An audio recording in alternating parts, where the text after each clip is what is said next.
right, so how do you feel about the success of the Java's Adventure playset, and when is the Cantina coming?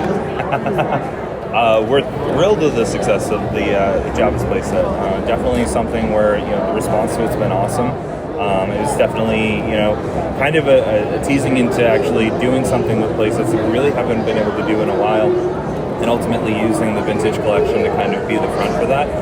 I'd say really to be able to bring an item like that to life is all due to the success of the barge, and really kind of proving that there was such demand for these items in collaboration. So between the Skiff 3-pack of all the Skiff cards, the actual vintage collection Skiff, and then to be able to go and do the trophy room there for the Java's playset was awesome. So I love the suggestion of the Cantina. We're definitely, a number of people are coming up. Everyone's got sort of their top ideas between Carbonite Chamber, Dagobah playset in terms of doing Java's Palace. Give us some Hop, give us a Death Star. Love the Cantina idea. So certainly something we're taking all recommendations in, and hope to be able to bring more to you. Well, that's not a no, so that's a good thing. Okay, so Kira in her main solo outfit. I told you this the other day. She's missing from the line. That's the one thing from solo we really need. Fair enough. So just mentioning. Definitely, I think both scales definitely are something that could be able to take advantage of it. We definitely amped up a lot of support for solo in terms of the product, and definitely was a film that really drove some awesome new costume variants. So we're at a point where we have so much entertainment upcoming. It's definitely a case of we'd love to be able to go back and revisit some of the characters like that. Yeah, that'd be awesome. Yeah. In your panel yesterday, Zeb was brought up. Yes. Another crew is missing one of its members as well, and that is Bodhi Rook from Rogue One. Yes, he is missing. Nothing that we can share on that today, but it's something we're certainly aware of, and again, it's sort of an awesome opportunity to kind of bring closure to that group. So cool. Thank you for the further recommendation. Of course. Speaking of Rogue One, there's one more variation of the Shore Trooper we're missing still. Yes, the Shore Trooper Captain, I believe. I think so. So yeah, we did the kind of commander that has more of the skirted, and then we did the exclusive and the 6-inch that had was more of the grunt trooper. So yes, that's a great figure. We are very aware that the third variant is also missing in that. Certainly nothing we can share on that, but thank you for the recommendation. Of course. All right, so the archive line seems to be doing really well. Any news on Wave 3, or when might we hear news on that? Yeah, in terms of Wave 3 for it, there's nothing that we can share at that one. Ultimately, Archive ended up being really successful for us. I'd say, part of the reason we were able to do a program like that was probably because of the success of our 40th anniversary of A New Hope, where we were able to start bringing some of those characters to past and bringing them to the card, and really being able to help give people a way to get some of those classic, those early Black Series figures back into the line. So leaning on Archive and being able to upload those characters with photoreal, I think we still have a lot more candidates that can definitely warrant that as well. Yeah, totally. All right, so the first and last Black Series Cantina alien was Greedo. He's very lonely, hammerhead. I love the recommendation. I know that there was even just some fan art from Gregory Titus himself, who actually does the packaging art, where he just wanted to do the character himself, and I know it sparked this whole thing of is this the Hasbro's next Cantina alien? Unfortunately, it wasn't at the time. Definitely, absolutely aware of some great aliens, and definitely now that we have a larger packaging offering, there's certainly the potential to maybe do something like that in the future. Cool. Okay, speaking of Cantina aliens, fans have been asking for the Tonica sisters for ages. Now, presumably the holdup is because one of the sisters, Angela Staines, did not release a likeness to her rights.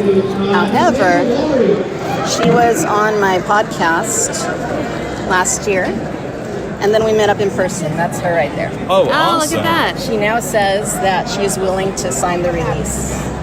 Who do I send her to? Who do I put her in contact with? That is a great question. I will potentially Yeah, no, I mean, I think that's a great question, and it's probably something we could talk about offline. Okay. Yeah, thank Great. you. Yes. So many collectors are concerned about the lack of new product at retail. Vintage collection, it's gin, it's Snow Black Series, it's Finn and First Order outfit, it's DJ, and they're just kind of holding out, stuff from hitting.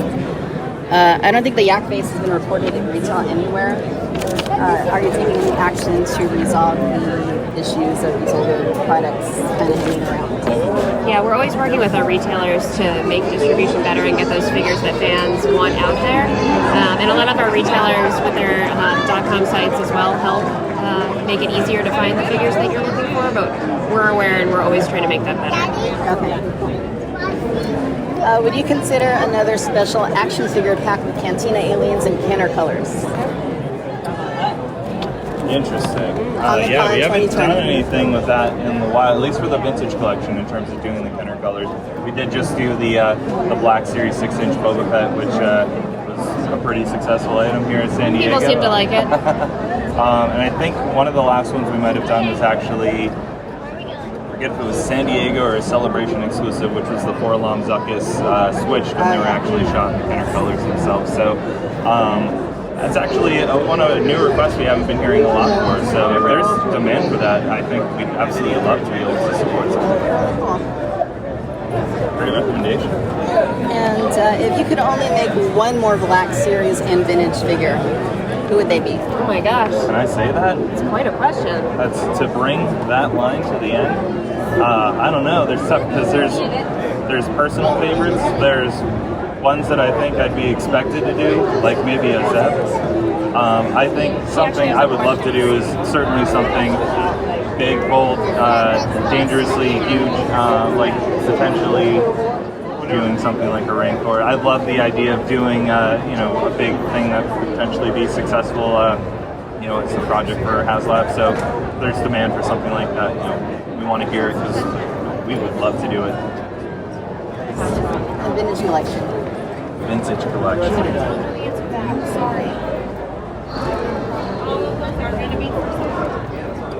Probably Grand Admiral. It's been a request as well, hasn't it? I think we get that as a request. I want to do that. I And love the similar. Throne trilogy, and him being similar. Yes, definitely. Hear a lot of requests in terms of Simalu. Again, it's one that's sort of a sleeper for it, just in terms of a character that never really had a figure offering in its entirety. I think it certainly has its place in its line, whether it's the best candidate for retail or not. But definitely, it would be an awesome one to get for it, for sure. I think he needs a couple other additions to be able to, really be able to sell a figure like that in there. Finally, more Star Wars HasLab.